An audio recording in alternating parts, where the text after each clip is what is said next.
जय माता की दोस्तों। तो चलिए नवरात्रि के तीसरे दिन पे सुने जाने वाली माँ चंद्रघंटा की कथा सुनते हैं। माँ का यह रूप बहुत ही शांतिदायक और कल्याणकारी है। मस्तक पर चंद्र के आकार का घंटा धारण किए हुए, 9 भुजाओं में त्रिशूल, गदा, धनुष, तलवार, कमान और बाण और साथ ही एक कमंडल धारण किए हुए साथी और 10वीं भुजा में माँ अपने भक्तों को आशीर्वाद दे रही हैं। माँ चंद्रघंटा सिंह पर सवार रहती हैं। आदि शक्ति माँ भवानी अपने भक्तों के शत्रुओं के लिए बहुत ही खतरनाक होती है और साथ ही अपने भक्तों की रक्षा के लिए वह हमेशा तत्पर खड़ी रहती हैं। सती स्वरूप में पिता के कारण देह को भस्म करने के बाद भगवान शिव सांसारिक बंधनों से अलग हो गए थे। ध्यान लगाने और कड़ी तपस्या करने के लिए वह पहाड़ों में एक गुफा में अंदर जाकर बैठ गए थे। मगर माता सती के पुनर्जन्म में पार्वती स्वरूप में भगवान शिव उनकी कड़ी तपस्या देखकर उनको पाने की कड़ी निष्ठा को देखकर भगवान शिव उनसे विवाह करने के लिए मान गए थे। विवाह के दिन भगवान भोलेनाथ एक विचित्र स्वरूप में आए, क्योंकि उनके पूरे शरीर पर भस्म लिपटी हुई थी और उनकी बारात में भूत प्रेत, गण पिशाच और साधु अघोरी यह सब उनके संग आए थे।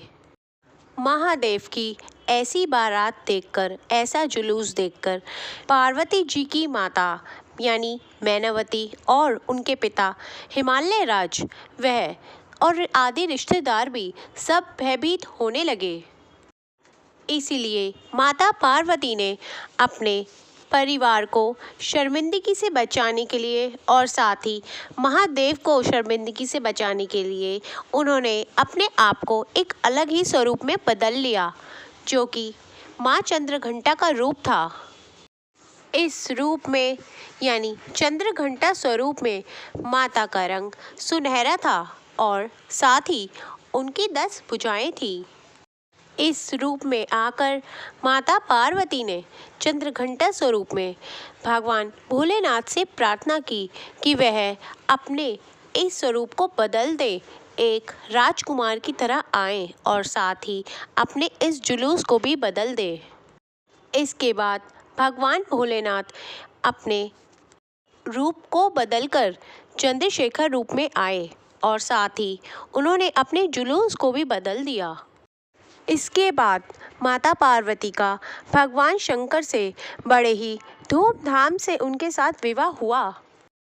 जिस दिन इनका विवाह हुआ उसी दिन पे हर साल महाशिवरात्रि का त्यौहार मनाया जाता है। माता चंद्रघंटा की कृपा से भक्तों के सभी पाप, संकट और शारीरिक और मानसिक सभी तनाव, कष्ट दूर होते हैं।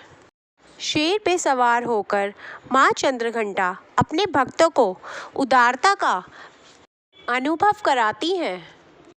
जो भी भक्त सच्चे मन से माँ चंद्रघंटा की पूजा व आराधना करता है, वह सभी अपने चारों ओर दिव्य वैभव की आभा को अनुभव करते हैं। इनकी पूजा व आराधना करने से भक्तों की मणिपुर चक्र जागृत होती है, यानी नाभि चक्र जागृत हो जाता है।